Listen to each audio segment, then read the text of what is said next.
I made a video about growing up as a gay boy in Russia, and I received so many comments, and I'm genuinely thankful for all of your support, and thank you very much. Please subscribe to my channel. I do have so many crazy stories to tell you. My British friend who lived in Russia for 6 years, he doesn't believe some of the stories that I shared with him. He thinks like, oh Alex, you're making this up, it can't be true, it's not possible. I lived in Russia, and I wanted to talk more about it today because I also have many friends who grew up in Moscow and Saint Petersburg. Some of them are gays, and their experience is completely different to my experience growing up in a small village. If you are in Moscow and Saint Petersburg, it's just a different universe, really. I was applying to the university in Moscow when I was 17 years old. When I came to Moscow, I thought I was in another country, really, because Moscow is very rich. You can see how the streets are so clean and nice. There are many skyscrapers, many places to go to, many trendy cafes, coffee shops, and all of that. They're just unimaginable for small rural Russia, you know what I mean? And people there are completely different. I think it was the first time that I installed dating apps, and I've seen many gays there in Moscow, and they were quite open about that. 5 or 6 years ago, you could go to a gay club in Moscow, and now I think they still exist. It just there for rich people or for people who are like connected with the government. If you know the right people, you have the access to these sort of clubs. If you don't, sorry, there are also many house parties. So I know personally gays who live in Russia still, or I know Americans who go there and hook up with Russian guys, so it's totally fine for them and they're not afraid of anything. Even in the light of new laws that were introduced, like last year. When I first moved to Saint Petersburg, at the age of 19. St. Petersburg is more liberal, it's like Europe. I don't see the difference between Europe and St. Petersburg. People are completely liberal, they're open-minded, there are many open gays. You can definitely say, oh, this guy is gay. And even now, I have friends who live in St. Petersburg. They don't want to move out of St. Petersburg. They don't care about sanctions, about these restrictions, anything like that. They feel really safe. And St. Petersburg is more rebellious, if I can say it like that, but I could just tell people who grew up in St. Petersburg or people who moved to St. Petersburg like me. It's not only the difference in the accent. Russia doesn't generally have accent, but people from rural Russia, from a small village like me, they do pronounce O very distinctly. That's what I've noticed, and that's what people noticed about me.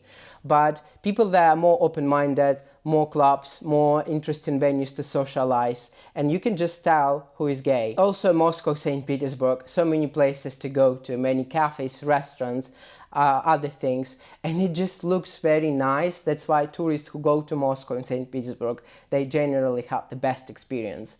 While my friend's mom, she's a brain scientist, and she likes all of these small cities in Russia where she goes and says, oh, so full of culture, so nice and lovely. And then she went to the village where I was from, and she got a clinical depression after that because she looked how people lived there, how harsh their life was, and she was just like really depressed for months after because there are no places to go to, there are no public toilets, for example, there are no cafes, no restaurants. People don't have any opportunities to work there and make money. That's why it's completely different scenery to other cities. Also, the differences is what you consume on TV. I only had 2 channels when I was growing up, 2 Russian channels, and they're basically news 24/7. People in Moscow, St. Petersburg, they had like 40 TV channels, and they even had Modern Family. They were watching Modern Family TV show in 2010, I think. It was on Russian TV. Can you believe it? So to give you a better idea, I described Moscow and St. Petersburg. If I talk about the village where I'm from, it's very hardly accessible. There is no road to the nearest bigger city, and the nearest bigger city is 10-hour drive or so.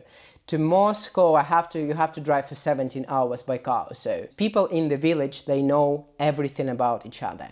When I say everything, I mean everything. You can go to the hospital, there would be something really private, and then the doctor will tell everyone. Obviously, there were no gay, no people who would deviate from normality, and you have to be super manly. That's why my dad taught me how to fish and hunt, and I think I was like trained how to use a gun at the age of 5. and you have to be like a man, you have to provide, you have to be super strong, super masculine. We do dedicate many lessons to physical education, that's why I was skiing like crazy. At the same time, in this village there is a sense of hopelessness. It's very difficult to describe it, not because of the bleak landscape there, that you see, oh, it's always like gloomy, dark, it's very cold, it can be -50 in winter. And you still have to go to school, by the way. My parents always made sure I would go to school, even if I'm dying, you have to go to school. There is this hopelessness in terms of opportunities. You think about your future. That's why many people there, they try not to think about the future. Half of village is already unemployed. And we had people, I remember some of my classmates' parents, they went to Moscow or even to other countries like Africa for a seasonal job, and then they never came back because something tragic happened to them. Other people, they work at shitty jobs in a wooden factory or anything to do with the forest. They generally got $30–50. Now I think it's a bit more, but this is what it was at the time. My dad was the police officer and his salary was $40–50 a month. People there are not optimistic, but they always keen on patriotism.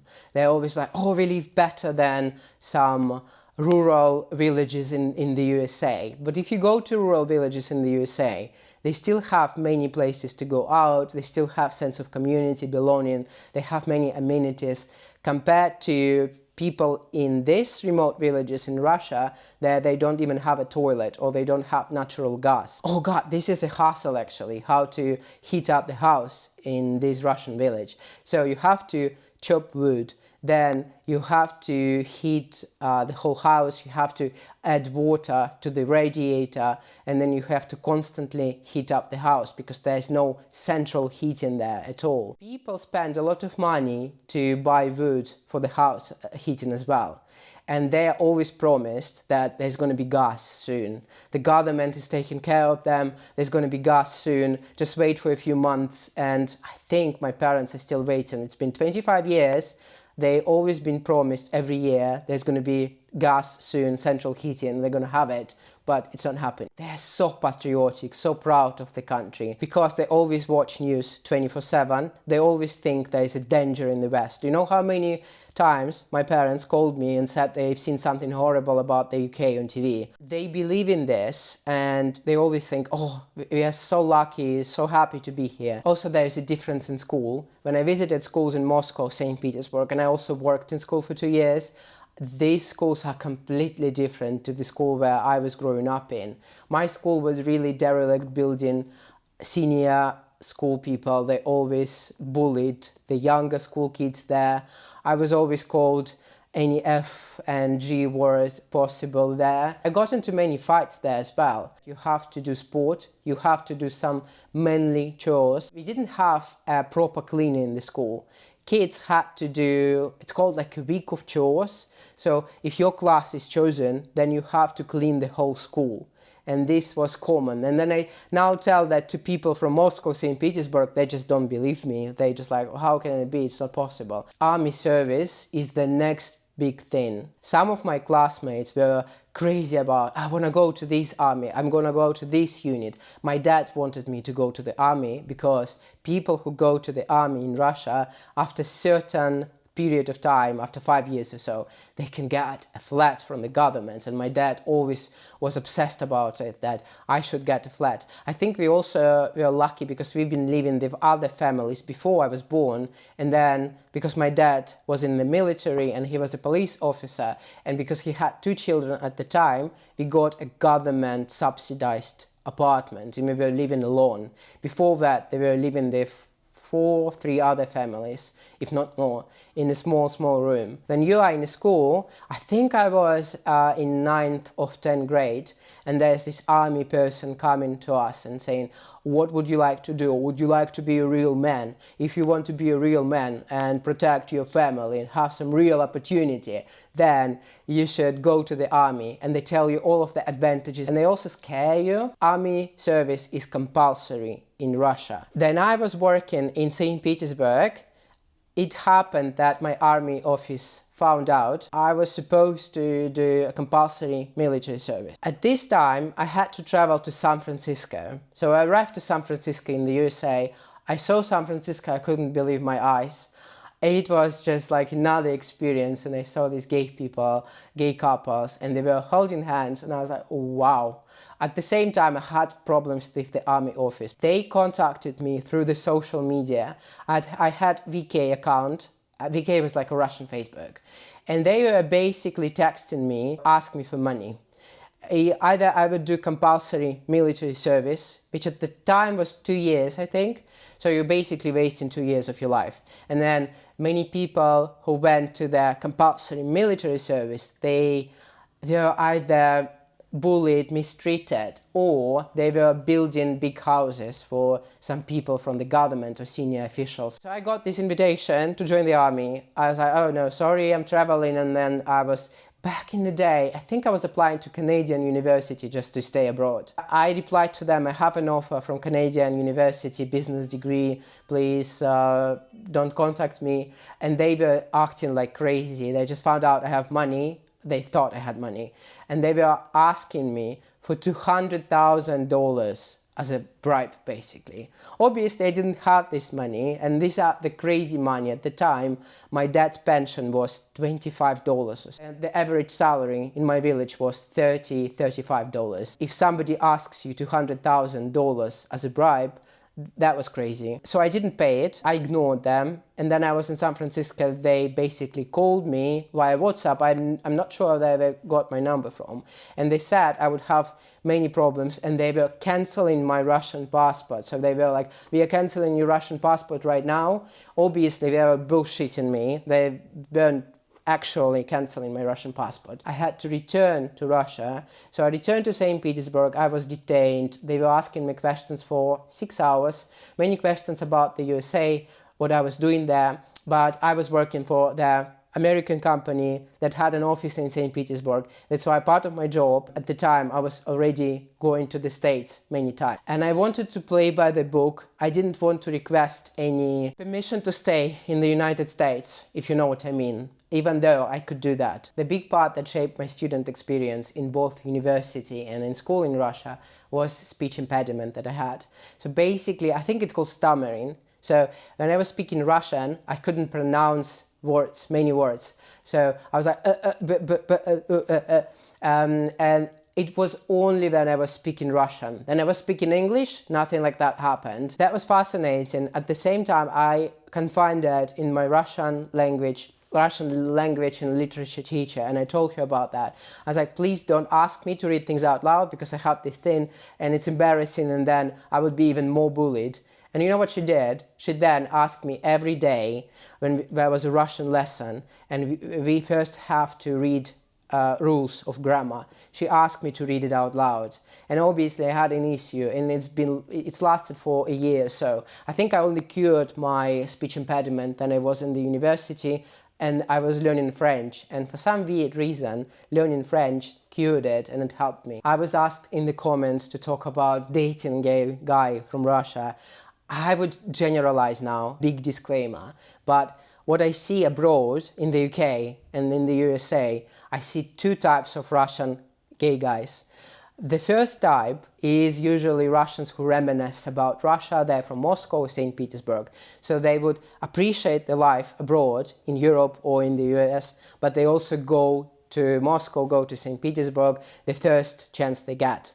And they kind of patriotic. I think it's ingrained in us that we still believe that Russia is a great country and they reminisce about it. Many people miss the country. Many people still separate Russian government from Russian people and so forth, because I understand why they're doing that, because Moscow, St. Petersburg, completely different to the rest of Russia. So people there are genuinely friendlier, more open-minded, nice people, and you can make really good friends. And the second type of gay guys that I see, they can be from Moscow, St. Petersburg, or from smaller Russian cities, and they are opportunists, if I can call them like that. They socialize with Russian speakers only, with other Russian people abroad in the US or in the UK or in Europe.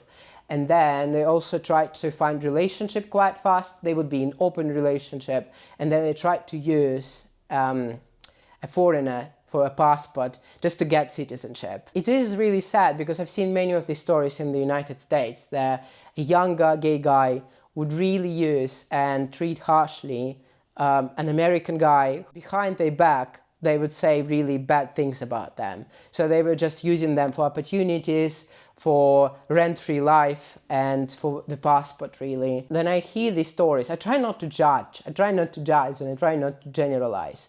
But it's quite common, unfortunately. So if it's okay for these foreigners, for these Americans or British guys, then it's totally fine. But if they tell you one thing in front of you and then treat you really harshly behind your back, that's another thing. Some Russian guys teach you online how to find an American daddy abroad and scam him for money, and that's really bad. And I've seen 2 or 3 gurus, Instagram gurus, like who teach things like that. And I went on a date in London 3 years ago, and I was speaking to the guy. He was 36 years old, and he told me he was dating a Russian guy who is one of this, who was trained by this Instagram guru to basically scam him for money. So he was coming up with convincing stories, provoking him for emotion, and then asking him for more and more money to support his family, and later on to arrange a fake marriage to get a passport, and then he just disappeared after some time. You can tell me in the comments if you interacted with anyone, or if you have any questions, I'll free to answer them. I'll try to answer any comment I can, or I'll make another video. I've seen many YouTube channels that Russian guys talk about gay issues in Russia or about their experience, and then these channels disappear. I hope this is not going to happen to my channel. I really appreciate your support. I will tell you more stories, how I was growing up, how I got my first job.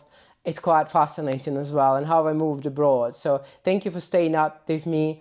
Thank you for watching my videos, and thank you for your massive support. Thank you. See you in another video.